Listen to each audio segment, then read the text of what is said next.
Bonjour Doc. Steve, bon matin. La firme Crop a réalisé un sondage pour la Fondation Jasmin Roy auprès des Québécois. Ça a été un sondage en ligne du 17 au 20 avril. 1408 répondants de 18 ans et plus. Puis j'avais envie de vous donner ce matin des chiffres du sondage.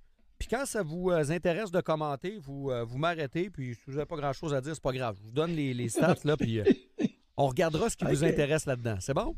Oui, tranquillement, je vais les noter, oui, parce que j'ai pas lu l'article. J'ai pas lu le résultat. OK, c'est dans la presse de ce matin. Oui. Pas moins de 56 des parents dénotent que l'état psychologique et émotionnel de leur enfant s'est détérioré depuis le début de la pandémie. Donc, 56 des parents disent ben ça va moins bien pour l'émotionnel puis psychologique de mon enfant. Oui. Différence d'âge de l'enfant, genre de l'enfant, non. Ben pas... non, on est plate de même. On note pas ça. Désolé, Doc. Ben, OK. Les enfants, entre nous deux, ça va de quel âge à quel âge? De un jour à 18 ans. Je sais pas. Non, mais c'est ça l'affaire, c'est que ça va de 0 à 17 et 3/4, là. Jusqu'à ce qu'il soit majeur. 0,18. Oui. Écoute, ça m'éclaire énormément jusque-là. Je suis... Vous êtes ébloui, hein? Ébloui! Alors là, un grand sondage, Jasmin Roy. Bon, allons-y, on continue. On va s'amuser. On va rire un matin. Ben oui. Parce que... Et peut-être essayer de recréer un petit vaudeville. Alors, les enfants, de 0 à 18, 56% des parents ont décelé une certaine détérioration de l'état émotionnel de leurs enfants. Vous nous amenez déjà une réponse savoureuse, Doc, parce que de un, qu'est-ce qu'un parent est apte à déceler, puis et le parent moyen, là, sans vouloir être trop méchant, et de deux, la détresse doit être différente, primaire, secondaire, etc.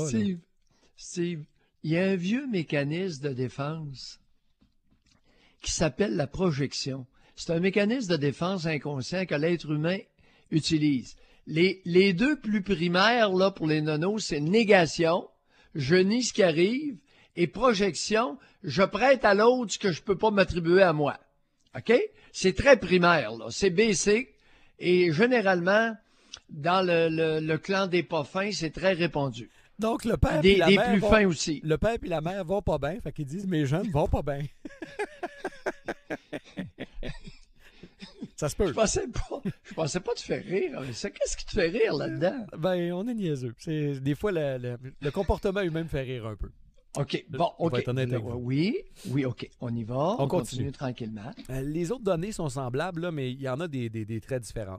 48 affirment que le comportement de leur progéniture s'est aussi dégradé, donc le comportement est moins bon. 35 mentionnent que leur enfant est plus irritable et agressif qu'avant la crise. Et maudit. L'enfant de 0, imagine le bébé, toi. Le bébé est plus agressif depuis qu'il va plus à la garderie.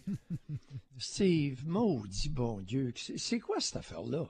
Hey Doc, quand vous faites du travail, s'il vous plaît, vous voulez informer la collectivité, essayez d'être intelligent. Tu sais, Jasmin, je veux bien que tu aies une fondation, mais enlève-toi les doigts dans le nez et dis-leur, écoutez, vous garochez ça dans la collectivité, puis c'est complètement...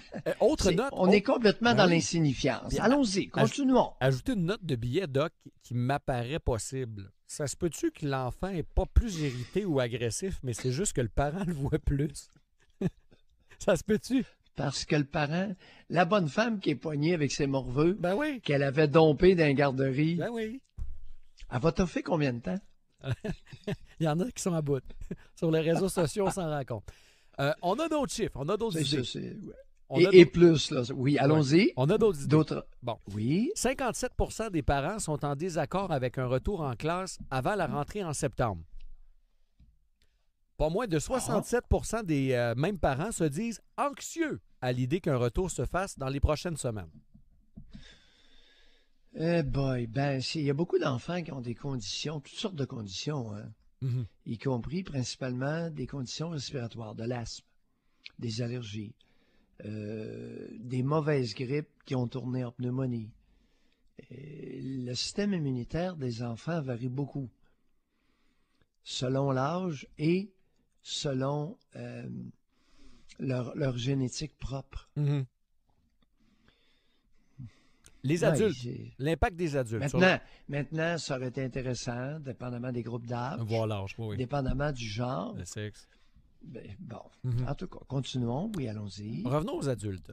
La détresse ressentie par les adultes, 72 des gens ont dit qu'ils ressentaient un état de fatigue générale.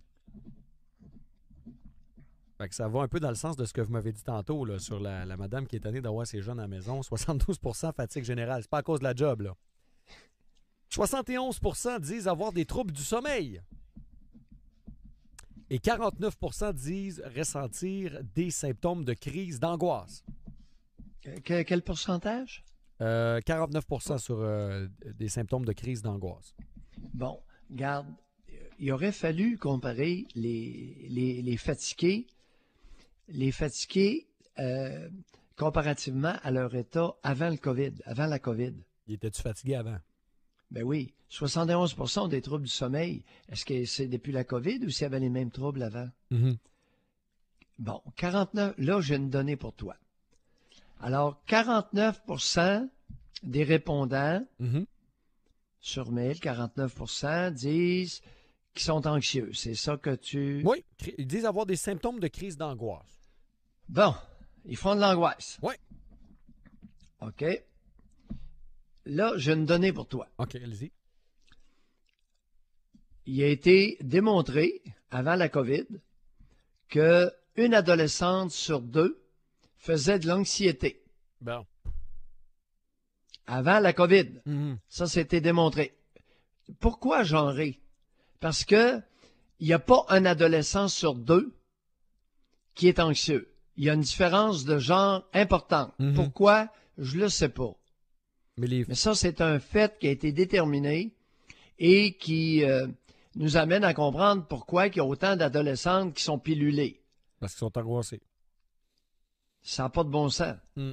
Est-ce que c'est normal dans une tribu qu'il y ait une adolescente sur deux qui fasse de l'anxiété? Ben non. Au quotidien. Ben non. C'était ce qu'on nous a appris, là. Ben non, c'est pas normal. Il est où le problème? Essayez de le chercher.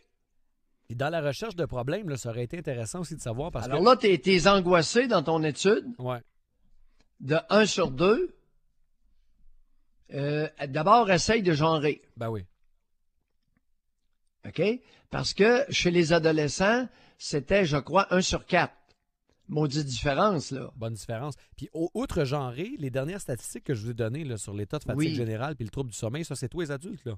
On ne sait pas s'ils ont des enfants ou non, mais ça peut changer la donne. Puis, ils travaillent-tu ou ils ne travaillent pas? Il y en a là-dedans qui travaillent, là, mais il y en a qui ne travaillent pas du tout, là. Regarde.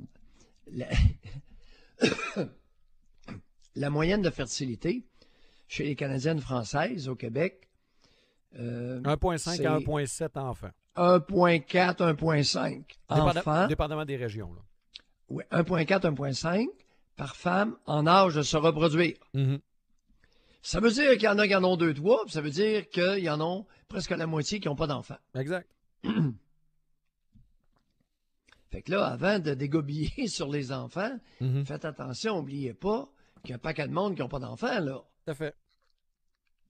Ceux qui en ont, souvent, ils en ont 2, 3. Oui, il y en a un pourcentage qui en ont un, puis un bon pourcentage qui n'en ont pas. Mm-hmm. Tout à fait. OK? Continue avec tes statistiques un matin. On a fait le lumineuses, éclairantes et totalement insignifiantes. Mais Doc, j'ai beaucoup aimé vos commentaires. On a pas mal fait le tour parce que j'en ai encore, mais elles sont encore plus insignifiantes. Fait que je vais arrêter ça là. Mais c'est intéressant. Non, puis le propos est intéressant. Puis c'est toujours d'encercler comme il faut le problème. Merci, Doc. Oui, puis exactement. Et l'exercice auquel on s'est livré, c'est un exercice d'esprit critique. Oui. Alors, ceux qui nous écoutent, là, essayez d'amener vos enfants à exercer leur esprit critique, d'abord et avant tout envers vous, chers adultes faiblards. Merci du commentaire, Doc. On se retrouve demain. Tu l'attendais pas, celle-là? Hein? Non, j'ai une belle courbe en fin de chronique comme ça. À demain, Doc.